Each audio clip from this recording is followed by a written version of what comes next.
Pessoal, seja bem-vindo ao meu canal, sou o arquiteto Robson Martim. Nesse vídeo eu vou estar apresentando para vocês um pouquinho do desafio dos profissionais da arquitetura e da engenharia na busca por sistemas construtivos menos poluentes.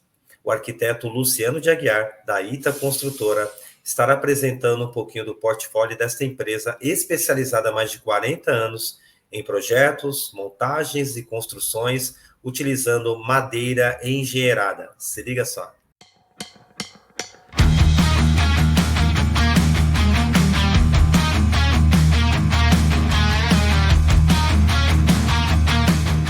Obrigado em nome da ITA por ter se lembrado da nossa empresa, para a gente estar podendo dividir um pouco do nosso dia a dia e, quem sabe, somar conhecimento com os alunos do Centro Universitário Módulo. Isso para a gente é sempre um grande prazer estar aqui com vocês para dividir o nosso trabalho. Primeiramente, gostaria de falar um pouco da nossa empresa, a ITA.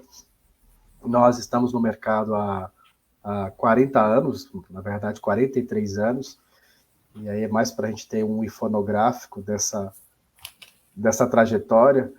Tudo se inicia com uma definição aí do engenheiro Hélio Olga. A ITA Construtora não tem esse nome por acaso, ela era uma construtora convencional, mas acaba que o envolvimento do engenheiro Hélio com o trabalho estrutural dos Zanin & Caldas na década de 70 e 80, acabou impulsionando a fazer com que a parte de carpintaria dentro da construtora fosse crescendo cada vez mais, e resultou praticamente que, ainda na década de 80, o segmento de carpintaria fosse quase 100% da ITA Construtora. Então, por isso que ela tem esse nome até hoje. De 1980 até 1990, basicamente o que a ITA fez foi a reprodução de modelos tipológicos clássicos, muito parecidos com as casas que o Zanin fazia, e que tem uma personalidade própria da estrutura de madeira, que a gente já está, inclusive, como um estereótipo na nossa mente, né? Que é a telhado duas águas, a telha cerâmica, casas de 1 ou 2 pavimentos. É uma série de terminologias dentro desse vocabulário que fazem parte da estrutura de madeira convencional. E a gente não tem absolutamente nada contra isso, muito pelo contrário, a gente gosta dessa configuração clássica, mas começou a surgir uma inquietação do tipo, dá para fazer algo diferente em estrutura de madeira. E a gente ainda trabalhando com madeiras nativas, um divisor de águas na história da empresa foi em 1990, quando o arquiteto Marcos Acaiaba projeta a casa do próprio Hélio. Então, você vê ali, em 1980, a gente tem uma estrutura de madeira à esquerda, foi a primeira casa para o Hélio também, para o engenheiro Hélio, feito pelo Zanin & Caldas. Já em 90, a gente já tem ali a segunda casa, em madeira nativa, agora feita pelo arquiteto Marcos Acaiaba. E ele rompe com uma série de paradigmas ligados à estrutura de madeira. Como eu falei, as pessoas pensavam sempre em 2 pavimentos para a estrutura de madeira. Então, essa casa tem 4 pavimentos. As pessoas não associavam o balanço estrutural a edificações em madeira. E ela tem balanços sucessivos para as 2 fachadas, a posterior e a frontal. Não tem cobertura cerâmica, é uma cobertura plana. Então, isso acabou trazendo, né, um status para essa casa de uma casa conceito. Se você tiver a curiosidade de dar um Google e pesquisar Residência Hélio Olga, você vai ver maquetes sendo feitas por alunos no mundo inteiro para tentar reproduzir essa configuração espacial que foi decidida para essa edificação. E também em 1980, onde a ITA passou a trabalhar exclusivamente com estruturas de madeira, e é onde ela assumiu a posição onde ela está até hoje, em Vargem Grande Paulista.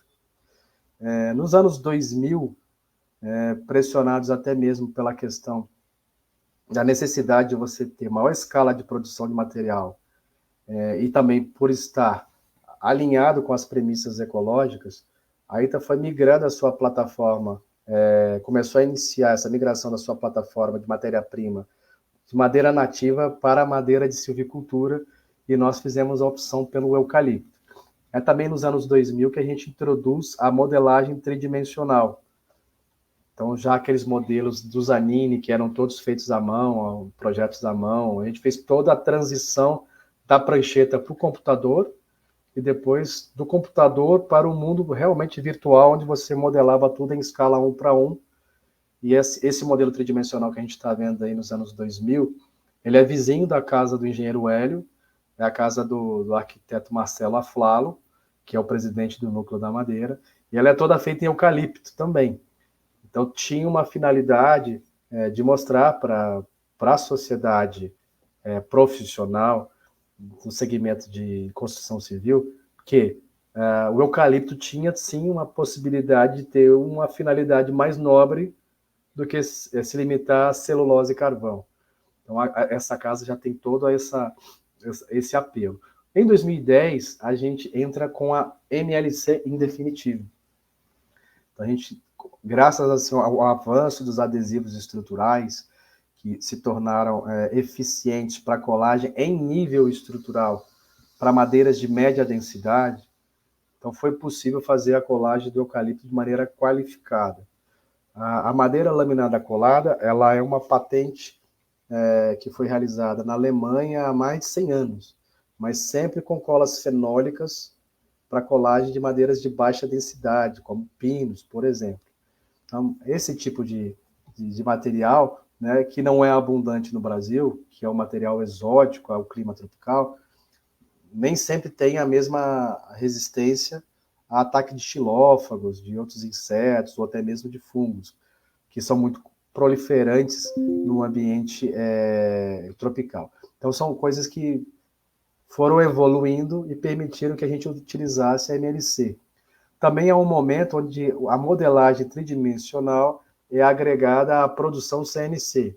Então, a CNC é um maquinário de comando numérico computadorizado. Tudo aquilo que você projeta tem um maquinário que executa a semelhança de uma impressora 3D, só que ao invés dela imprimir, ela usina encaixes e furações a partir de um bloco bruto. Aí, atualmente, a gente está adquirindo um segundo maquinário para triplicar a nossa capacidade de produção, e a gente tem vivido uma mudança de comportamento da sociedade naquilo que eles pensavam a respeito de uma estrutura em madeira, de estar assim, intimamente ligado às residências, passarem a aparecerem mais exemplares de arquitetura no meio corporativo. Então, são hangares, são hotéis, às vezes aeroportos, né, escolas. Antes, aquilo que era muito pensado para casa lá no Zanini, em 1980, nós estamos dando hoje, em 2020, né, uma destinação do material para compor o portfólio de edificações da cidade de uma maneira de maior protagonismo. Tá? Então, basicamente, esse é o nosso histórico.